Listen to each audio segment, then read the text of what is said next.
The record is rolling. It is Tuesday, September 30th. So we're going to do as many of these chapter 4, 5 puzzles as we can today. I hope you guys have on. You guys remember picking up these by Friday. Just do any 10 of these. Give you guys some recommendations if you need that. And I'll get you guys a quiz by the end of the week. Okay. And so that's the plan. Okay, let's take a look. Okay, here you guys want to go through the circle ones in order? Probably. Okay, that's it.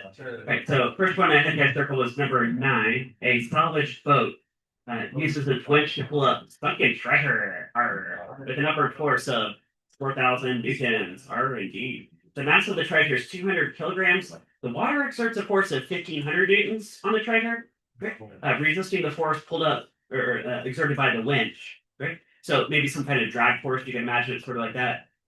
The boat is directly above the treasure. Right? So imagine the directions that the winch is pulling upon. Draw a three-body diagram for the treasure. Calculate the acceleration. Write an equation for position as a function of time. That sounds like a kinematic connection right there. Assuming it's initially at rest and starts at time 0. Yeah. So number 9. I can show you guys how I would do it.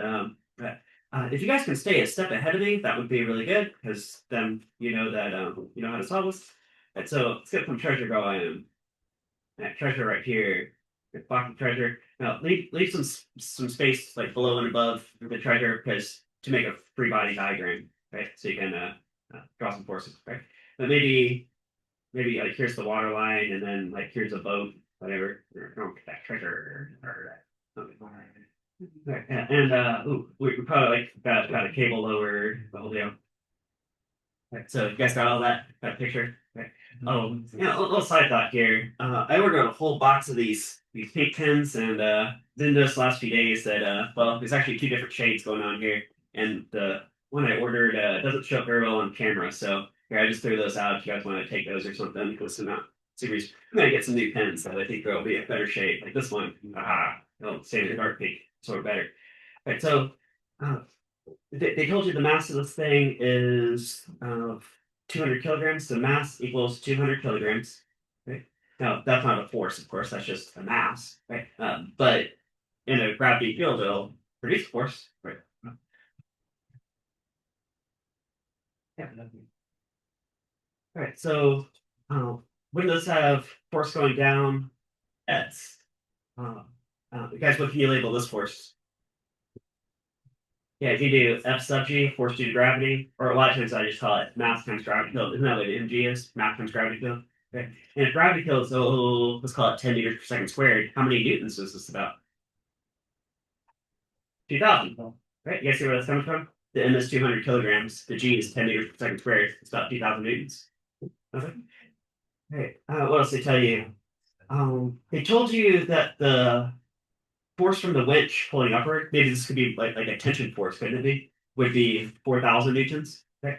Which, if you make this to scale, guys, how large should you draw this upward arrow? Double. Yeah, it should be double the length, shouldn't it? Like here, on my paper, I drew this one as about 4.5 centimeters long. So this should be about 8 or 9, something like that. Okay, so yeah, if it's to scale, I could call that a tension force, S sub T, tension force, and they listed that as 4,000 newtons, like that. Okay. Do we need any other force? Yeah, the force from the water. Okay. Now that's more like a drag force, and they say it's resisting the winch pulling it up. And this drag force is 1,500 newtons. So which way do you draw the 1,500 newton drag force? Okay. Now, guys, keep in mind that isn't this winch in the cable is pulling it upward, so it would have an upward velocity. Okay. So which way does drag force point? Down. Yeah, the other way. And if it's 1,500, I think that should be like 3/4 of the weight. Right? So I'll call this maybe the force from the water, like a drag force, is 1,500 newtons. Okay. Um, so you guys see how all my vectors, the tails of the vectors are connected to that center mass dot. Okay.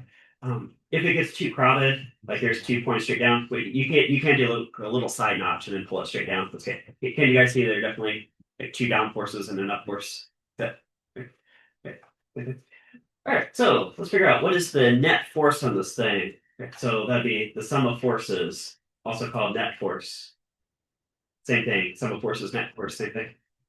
Could that be 4,000 newtons up minus 1,500 newtons down, and then minus also 2,000 newtons down. Is that 500? Is that what that is? I think it's 500 newtons, right? So the net force is 500 newtons. Okay. It's as if there's a single force on this treasure pulling it up at 500 newtons, right? There's really three forces, but they sort of aggregate to 500 newtons, right? That makes sense, right? Okay. All right. Now that you know the net force, well, okay. Well, is it calculate the acceleration and then figure out something kinematic, like how far is it moved? Yeah, how far is it moved after some time or something? Okay. So we got the force, you got the mass. How are you going to find the acceleration? Newton's second law. Yeah. So let's go to Newton's second law of motion. The acceleration is the net force acting on the mass. Oh, like that. Which in this case, we got 500 newtons net force acting on 200 kilograms mass. Would be like that. And that would be 2.5 meters per second squared. So that's the acceleration. So it's accelerating up at 2.5 meters per second squared.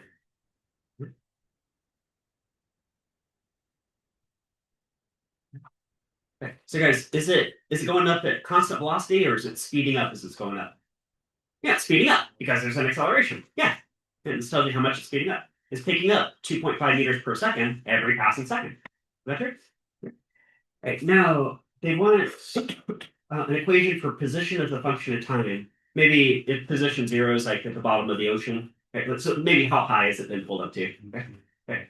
So see, as a function of time, does that sound like a job for? So height is a function of time. Which kinematic equation is that? Yeah, the first one. Yeah, first one. You guys say the first one, right? You guys, if it starts from rest, can I just bump this term and just say something like that x equals 1 half a squared? Okay. Hey, you just do that, right? So that's a really common simplification. It starts from rest. So let's go. Maybe how high it's been pulled up to. Very simply, 1 half at squared. Something like that. So 1 half. Now we have a numerical value for the acceleration. We just got it. Got from net force on mass, Newton's second law. It's 2.5 meters per second squared, right, for some time squared. Right? I guess we could combine these two, right? Was that 1.25? Okay. So height as a function of time to make it look like an algebra function. Height as a function of time could be 1.25. Okay. Now the unit's still hanging around. It's still meters per second squared. Okay. And then got time squared. Okay. So if you've been pulling for, say, 10 seconds, where the t is put 10 squared is 100. Okay. Guys, if you've been pulling for 10 seconds, how far have you pulled it up? 10 seconds. What's 10 squared? 100. What's 100? About 125 meters? About 125 meters? Oh, yeah. College. Oh, yeah. It's college equation right there, isn't it? Right, you guys follow that? Right? If you put 10 seconds in for time, 10 squared is 100. 100 times this, okay, and seconds cancel, gives you 125 meters. Okay. Okay, so if this was like 125 meters deep, it would just be arriving at the boat after 10 seconds. All right, is there any question about any of this whole process? Yeah, listen. Oh, I just made something up. I said if you were pulling for 10 seconds. So 125 is just it. Okay. So this is height as a function of time is 1.25 t squared. Right. Right. Oh, so that is it. Yeah. Okay. Yeah. So this you can plug in any time. So I said, what if you let it go for 10 seconds, for example? Okay. Yeah. Yeah. All right. Next one. This number 5 over here. So they give you this diagram. They got a couple of ropes on this 5 kilogram object, and they give you one angle of 60 degrees, and the other rope is pulling straight horizontal. And the question is basically what's the tension in the ropes? And there's a follow-up question too. Basically, what's the tension of the ropes? Okay. Okay, so number 5. Let's get that box right here. This has a mass of 5.0 kilograms. Okay. Here, I'm going to introduce a Cartesian system because I know I'm going to need one eventually. Okay, so we've got a Cartesian system going on. then let's draw some forces. Okay. So, here's what's one force on this block? Yeah, how about its weight? Okay. In fact, if it didn't have a weight, I don't think that there would be any tension in the ropes at all. Right? Yeah. Okay. So there's the weight. Oh, let's go ahead and tag a number to it. Guys, how many newtons of weight is that? Yeah, 50. 50 newtons right there, right? Because 5 times 10, 50 newtons. Right? Right. Guys, how about these two ropes? Does the tension force of the ropes exactly follow along the direction of the ropes? Yeah, it always does. So there's some tension pulling. Well, here I'll start with this one. It's kind of at this angle. Some tension they're calling F1 this way. F1 at a 60-degree angle from the horizontal. 60 like if you spell this out in paragraph form, you say 60 degrees from the horizontal, or you can say 30 degrees from the vertical. Same thing. Okay, so kind of that way. And then okay, in the back of my mind, I'm already thinking about components here. I'll go ahead and draw the components. Right. So isn't this pulling kind of to the right and kind of up? Now, I like making a right triangle, so I have like a right triangle version of it. Okay. But the reason I'm doing that already is because you see how this upper component is exactly balancing out the weight? Right? That's how I knew to draw it that long in the first place. Guys, which force is bigger? This F1 or this weight? Which force is bigger? It's got to be. It's got to be. Huh? Yeah, it's got to be F1. Guys, F1 is bigger than the weight.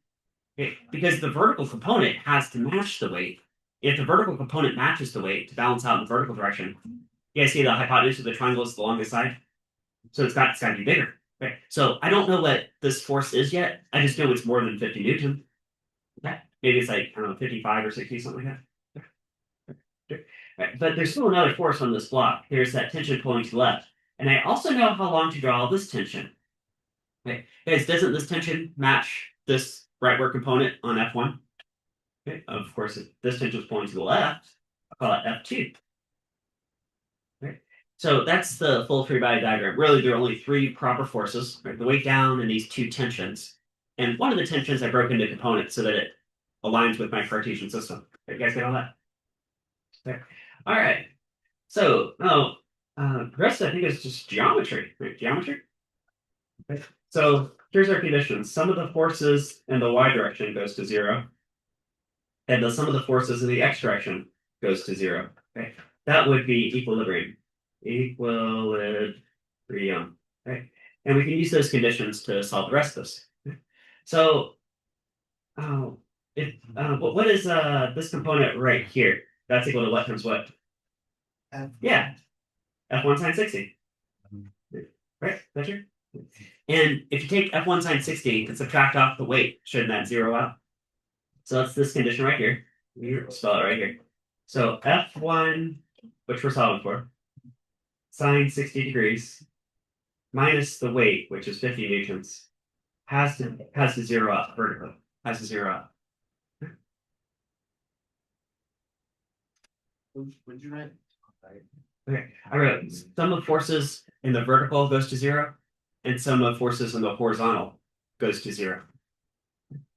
Okay, that's my conditions for equilibrium. Okay. Now, a few months from now, probably about January, we'll bring in one more condition for equilibrium. It's the sum of torque goes to 0, but we're not quite there yet. So right now, we're just focused on forces. So the forces have to zero out. In fact, the forces have to zero out along each axis. Okay? So I've got the vertical axis set up right here. Okay. So guys, can I add over 50 and then divide by sine of the angle?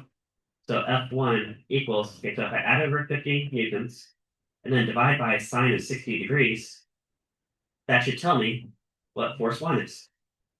Right, guys, that? All right, so it's 50 over sine 60 degrees. I'm looking at 57.7 something newtons. Okay. Okay, so it's a number that goes on forever. Let's cut it off at some point. Right? That's probably plenty close enough, right?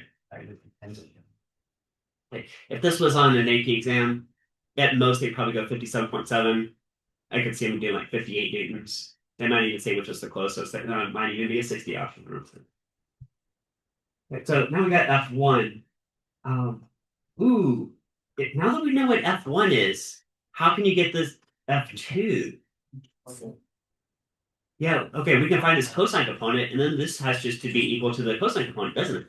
Right? So that's playing off this condition right here, the second condition. The horizontal components also sum to zero. So I'll bring that down right here. And I'll say whatever um whatever F1 cosine of 60 degrees is, which is this component right here, subtract off the F2, that also has to zero out. Right? In fact, I know what F1 is because we just found that. So you just plug that in. So then what F2 ends up being is just F1, which is 57.7 newtons times cosine of 60 degrees. It's the same thing. Right? Same thing. So my answer, yeah, okay, so I got that number stored in the calculator times cosine of 60 degrees. Right. So F2 must be 28 point something newtons. Yeah. And it's 8 more digits than I really need. The best you could probably say it might be like 28.9 newtons. Okay.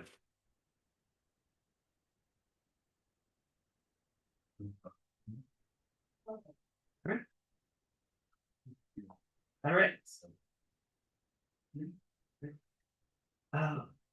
Okay. There is another. You guys ready for part D? Right. Okay.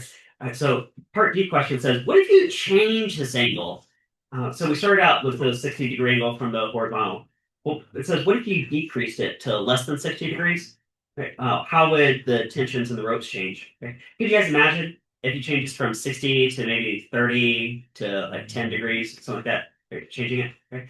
This was one you guys did back over a week ago. You guys were taking those spring scales, and you started off vertical, and you moved from like a Y shape and then closer to a T shape. Right? Yes, as you moved closer to a T, what happened to the force ratings from the spring scales? Yeah, they were increasing, right? Weren't they like approaching infinity? You can never make a perfect T, right? That really reminds me a lot of this. So here, how about if I draw some out? Right. Yeah, I'll set up some scenarios here. So um,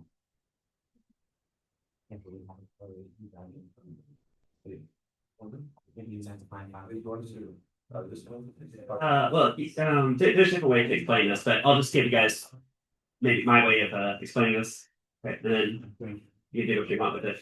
Right. Right, so I might think of sort of like an animation in my mind. Now, it says if you change the angle like less than 60 degrees, but you could also go the other way too. Maybe that could be illuminating, go the opposite way. So what if, now I know regardless, the weight is 50 newtons, right? That does not change, right? The weight of the block. So on all of these, I can call it 50 newtons. I'm studying, just different scenarios, and we're just going to play around with that angle. Equals 50 newtons. Okay. Actually, the center one, just do what we started with anyway. Okay. So if this was a 60-degree angle, I remember this came out to 57 point. Where they come out to? Yeah, sounds like 57.7 something newtons. Okay. And then the sideways one was like 28.9 newtons. 28.9 newtons.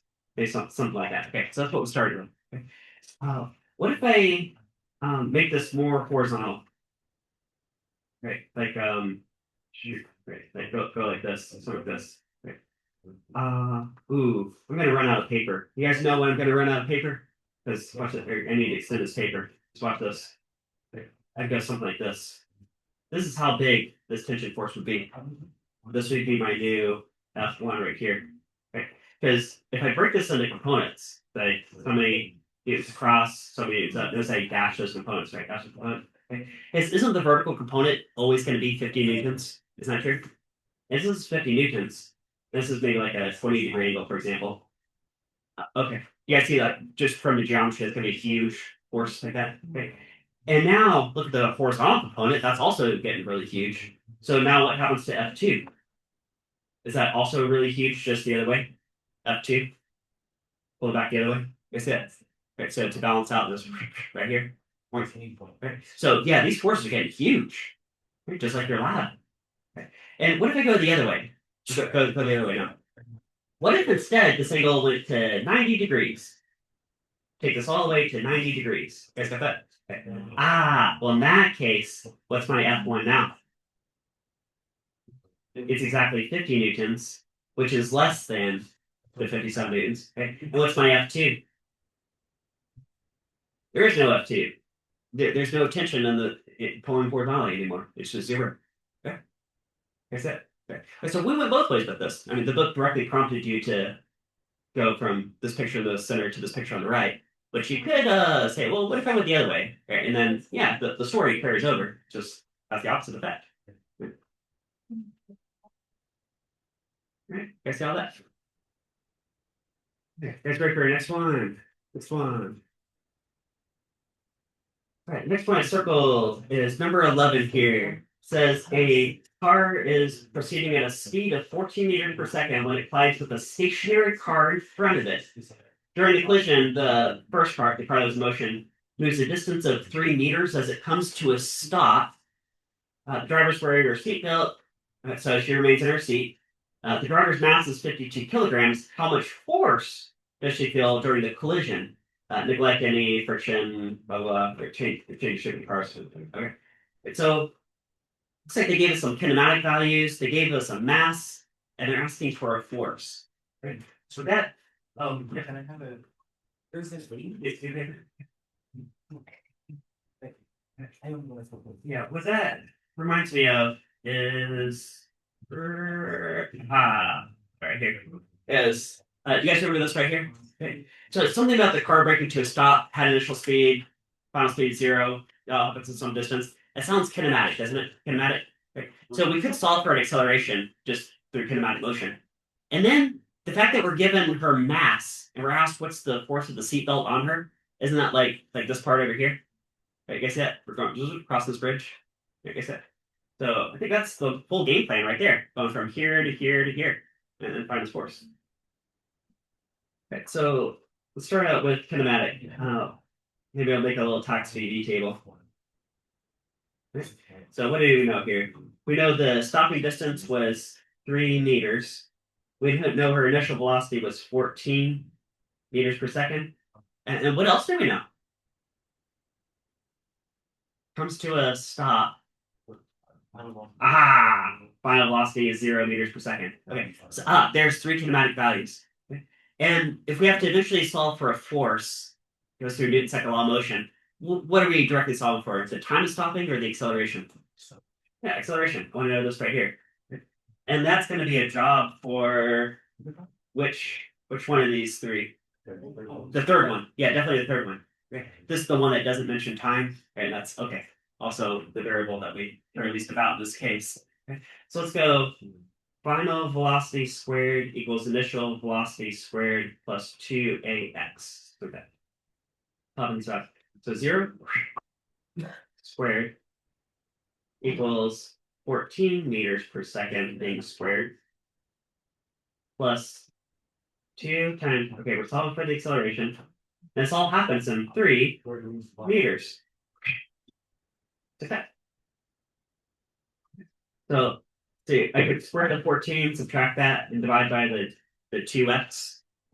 So acceleration is negative 14 being squared divided by 2 times 3 meters. I think it would look like that, right? Okay. So 14 squared over 6. Okay, so I'm getting negative 32.67 meters per second squared. So it's too much precision. Like, I'll save my rounding for the very end. Wait, let's say 2 times 3 or 2 times? Yeah, okay, 2 times 3, right? Oh, okay. 2 times 3. Okay. Okay, you guys okay so far? That's the kinematic half of this puzzle. Okay. We found something about the car slowing down. It has to slow down at this rate. Okay. Guys, here's a little side thought while you guys are digesting this. Is strictly in the horizontal direction, sort of how many G's is this approximately? About 3. Yeah, it's a little over 3 G's, isn't it? Because every 1 G is about 10 meters per second squared. This is like 30 meters per second squared. Ooh. So she feels 3 G's while she's braking to a stop. Probably not for very long. We did get the time interval, but at least over 3 meters, that would be true, right? 3 G's. Guess that. Just for a little time. Okay, now that you know the acceleration and you know our mass, how are you going to find the force? Yeah, F equals ma. F net equals ma. Now your book was helping out. It said don't worry about the friction in the seat or anything like that. So let's say it's all from the seatbelt. So the net force would be the force from the seatbelt. This all be horizontal. We don't care about our weight pulling down or anything like that. So I'll put in like what should be 52 kilograms? 52 kilograms. This mass.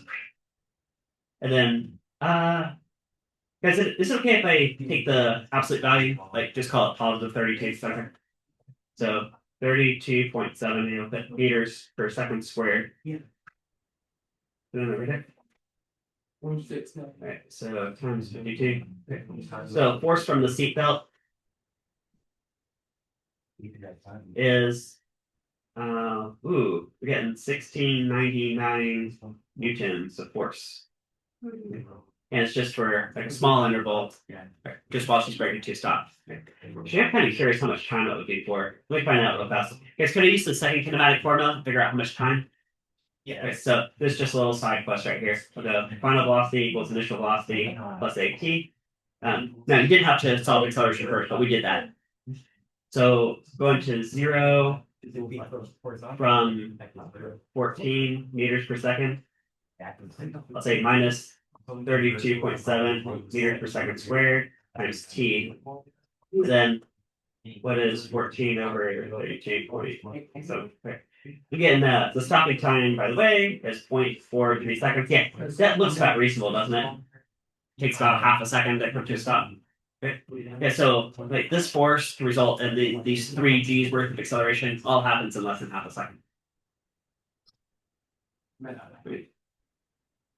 Yeah, that's number 11. Okay, you guys got on number 11? Right. Right. So, Chris, that's the only one I had you guys circle on that page. Do you guys want to? Are there any requests to do these other ones before we do on? Just want to hit circle once. Oh yeah, for sure. Or figure out how long negative you went. Negative. I would clear it. I'm just. So you can split 1,699. Yeah, I imagine if you put negative there, they probably give it to you, unless they specify it. Well, yeah, I don't see really that. The positive or negative just refers to a direction. Okay. Right? Or if you just left them positive, it could be in magnitude. Of course. Much worse. Yeah. Alright.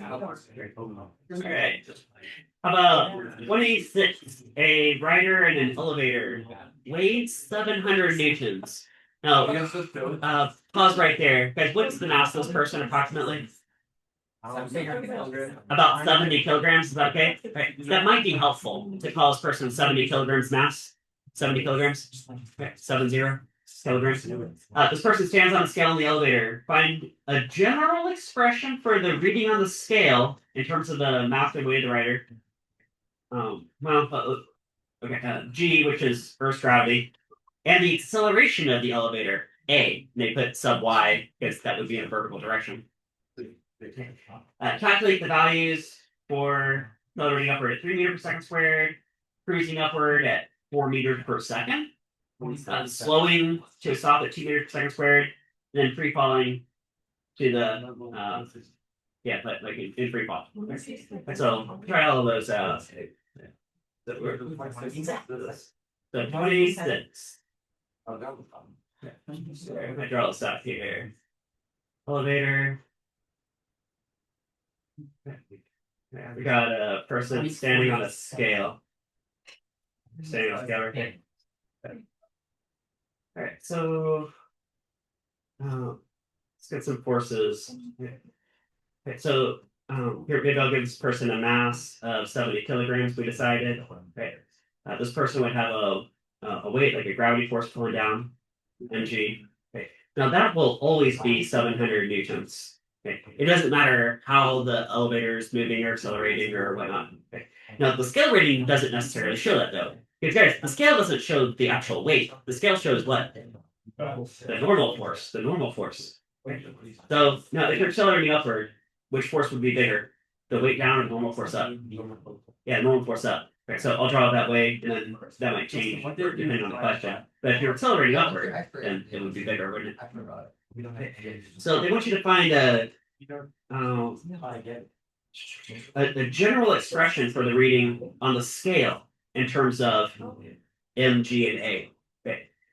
Which is something I made a poster of. So guys, go ahead. Find it here. Question A is find the reading on the scale, which is this normal force right here, in terms of this mass, M, G, like the gravity field of the planet, and also the acceleration. We'll call it upward acceleration, A. Okay. So in terms of M, G, and A, what's the reading on the scale? Go ahead, derive it from scratch. This would be a completely fair free response question. So I'll give you guys a head start. See how you guys are doing there. Here, give you guys a hint. If you're solving for some kind of force, you probably want to write what law of motion? Newton's second law? Okay. How does the Newton's second law of motion come up like over and over again? That's a really common one. Yeah, trying to find normal force. Trying to find normal force. Okay. So you started by writing Newton's second law of motion. F net equals ma. Is that everybody's first step? F net equals ma. So you guys wrote net force equals mass times acceleration. Okay, and then it's a series of steps after that. Because there's different kinds of forces. Okay, so what goes into the net force? So you got a normal force, you got a weight. Right, so what do you do with that?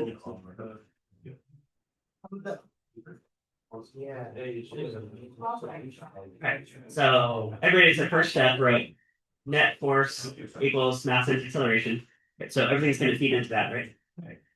So here, you guys remember that on the AP exam, AP will give you this page, of course, without the colors. And you're allowed to sort of like know anything on this or start from that. So here's Newton's second law of motion right here. Isn't this one right here? Newton's second law? Okay. Oh, well, I got this out. This one I didn't circle. That's center of mass, isn't it? Which we did yesterday. Okay, so that's it. Okay. But we're doing this one right here. Okay. So F equals ma. You're right. Okay. Now, guys, what do you plug in for net force? What do you substitute? What would be this force minus this force? With that, okay. Especially if you're accelerating upward, the normal force would be bigger. So maybe I'll draw that way. Normal force minus this weight. Would that be true? Results in mass times acceleration. That's true. And if they said you're solving for the reading on the scale, then which variable am I solving for? Yeah, F(n), the normal force. Because that's what the scale reads. It shows you the normal force. How hard is the scale pressing into you? Can you add over mg? Fn equals mg plus ma. Be like that. Right? Now, that could be a perfectly fine answer right there. Okay. If you wanted to, could you factor out the mass? Could you also say Fn equals m times and then g plus a? That could also work, right? Okay. This is as long as it's accelerating upward. Sure. And you guys know I made a poster for you guys for that. That's the same thing right there, isn't it? Same thing? Yeah. Okay, so hopefully you guys were able to figure that one out. Okay. Same thing right there. All right. So what do we want next here?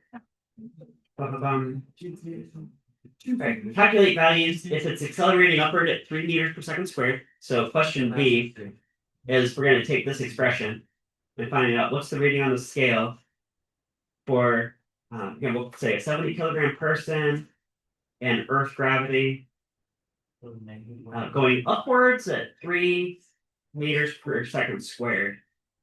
So, see that? Wouldn't that be it?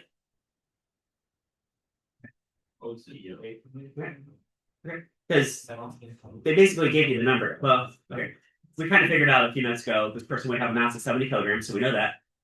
Okay. We're gonna call Earth gravity 10 meters per second squared, okay. And we're also given upwards 3 meters per second squared. So that goes in the thing. So I think it's whatever 70 times 13 is. I'm getting 910 newtons thereabouts. Okay. Okay, guys, I think. Okay. So this person feels like their weight just increased by 30%. Okay. Like, I only weigh 700 newtons, but the scale showed 900 and something. Oh, okay, I must be accelerating upward. Right. Right. Part C cruises upward at 4 meters per second. Guys, what do you think the answer to question C is? 700. Yeah, 700 newtons. Yeah, C. Because there's no acceleration. So the normal force rating would just be the regular weight, as if you were at rest. Whether you're at rest or constant velocity, the scale reading is the same. Right? That exact speed, 4 meters per second, has nothing to do with anything. The fact that it's constant velocity is what matters, right? And then I think there's a question D here. Oh, there's a D and a D. Okay. Slows to a stop at 2 meters per second squared. Well, right, if it's moving upwards and slowing to a stop, which direction is it accelerating? Downwards, downwards. Okay? So this formula actually changes a little bit, or you can think of it that way. Guys, what maybe changes a little bit in this formula? Yeah, you can do that. You can call the acceleration -2. Yeah, yes. Somehow you'd be subtracting one way or another, wouldn't you? Okay, something to do with that. And now you could derive this whole thing from scratch. It ends up looking sort of like this, doesn't it? Right, we're sort of like subtracting off the acceleration, or you can accelerate down, however you think of it. Okay. Let's do paper here. Okay. So for part B, look at normal force is mg. Well, let's go -a or mg plus a. Just plug in -2. So 70 kilograms. Got 10 meters per second squared, and then -2 meters per second squared. So like that. Maybe like 8. 70 yeah, 560 newtons. So this person said, well, I know I weigh 700 newtons, but the scale's only showing 560. Oh, I must be accelerating down. So kind of light. So in this case, the elevator's still moving up, it's just slowing to a stop. Okay. And finally, question E. What if the elevator goes into free fall? Right, what if you cut the cable? The elevator's just falling like free fall. What does the scale show? And free fall. 0. Yeah, 0. Okay. Guys, the normal force rating on the scale would be m times g minus g. Right? Because isn't the elevator accelerating down at pure free fall? This fits 0. 0 newtons. 0 newtons. Right? Yeah. If I draw a little picture, wouldn't this person be like floating around like an astronaut? Right? Or are you just kind of floating around with there? As if it's accelerating down at Earth gravity. So it's just in free fall.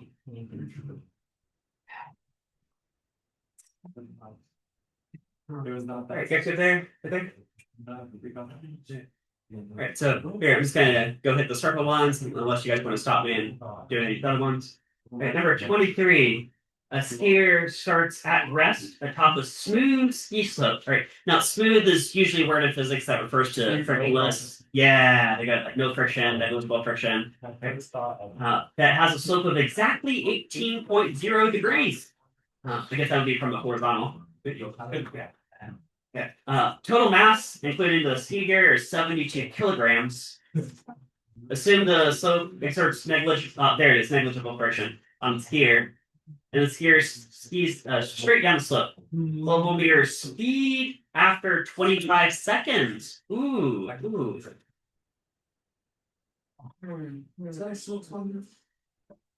So if they want a final speed, I think there's going to be a kinematic connection to finish us off. Let's but before that, let's get a whole free body diagram and the whole deal, right? Right. So we got the skiers.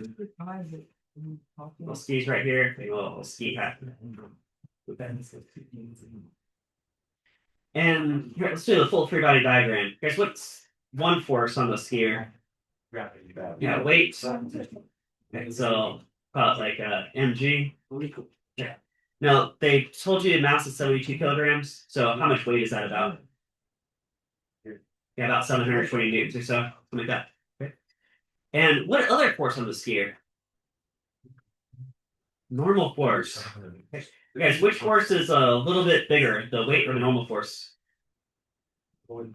Yeah, the weight's a little bigger. So if I split between the components, I should put the weight over here, but better. Right. So we go like this. Okay, what's the angle right here? Yeah, 18 degrees. It matches 18 degrees. Okay, so this normal force, wouldn't that be equal to this component? Right, if the full weight's 720 newtons, what's this component right here?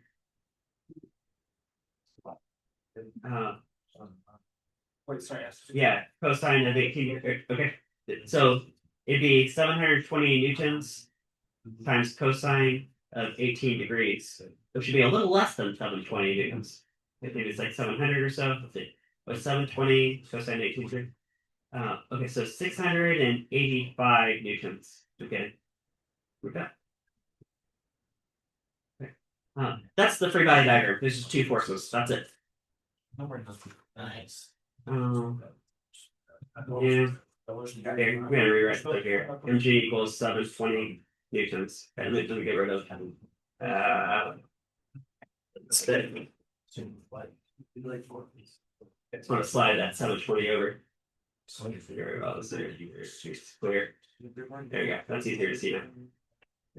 Because this component right here represents the net force. Right? This component is the net force. Right? And what's that equal to? Mg sine of the angle.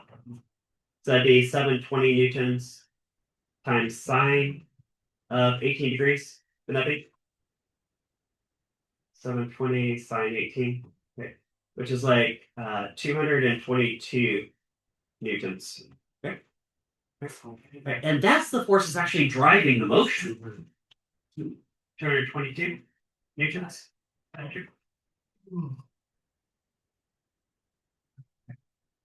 right. Now, since on, okay, we got to figure out, guys, if you have a force on a mass that's going to result in a what? Acceleration. So Newton's second law, acceleration is net force on mass. So acceleration is, instead of a fraction here, okay, guys, what do you plug in? What number plugs in for the net force? 222 newtons. Right, it's just this right here. This is the net force. Right? So there are two proper forces: the weight down, which is 720 newtons, and the normal force, which is 685. Okay. But they conspire together so that this normal force kind of cancels out this component, and you're left with this component. This component is 222 newtons. Okay. It's as if there's a single force acting on the sphere of 222 newtons. Okay. Acting on how much mass? 72 kilograms. Okay, gave you that. Okay. So there's the force. There's the mass. 5 by 72. So I'm looking at 3.1 meters per second squared. Okay, that's the acceleration. Okay, acceleration. Now, by the way, I have a poster for this one too. It's called Zero Friction Incline. Isn't that the same thing? Right. Guys, try this out. In your calculator. Oh, guys, notice what variable canceled out? The mass. Okay. What if she had some skiing friends and they all had different masses? Would they all ski down side by side? Yes, they would. Yes, they would. So here, try this out. Do 10 meters per second squared times sine of 18. I bet you get 3.1. Do you get 3.1? Yep. Is 10 sine 18? Here, put it on the screen. 10 sine 18. Yeah, it's the same thing. Guys, it's the same thing. You guys see that? So you guys can figure that out. That's what we just did. Okay. Now the follow-up question here is, what's your speed after 25 seconds? So let's see, speed after 25 seconds. That sounds like a job for which one of these? The second one. Okay. The first one would tell you how far she's moved in 25 seconds. The third one could say something about speed, but not as a function of time. Yeah, so the second one. How fast after 25 seconds? Guess that? Okay. So we're going to go final velocity equals initial velocity plus AT, where initial velocity is just 0 because start from rest. So the speed she picks up to is about 0 meters per second, whatever. Okay. She's accelerating at 3.1 meters per second squared. for what was it 25 seconds? Woo. Excuse me, 25 seconds. Okay, so it's multiplied. So 3.1 times 25. Oops. We're looking at oh my 77. Is that right? Meters per second. Okay, that's like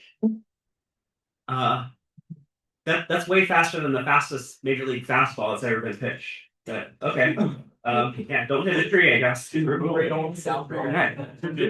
Yeah, and that is a good pause point on the class.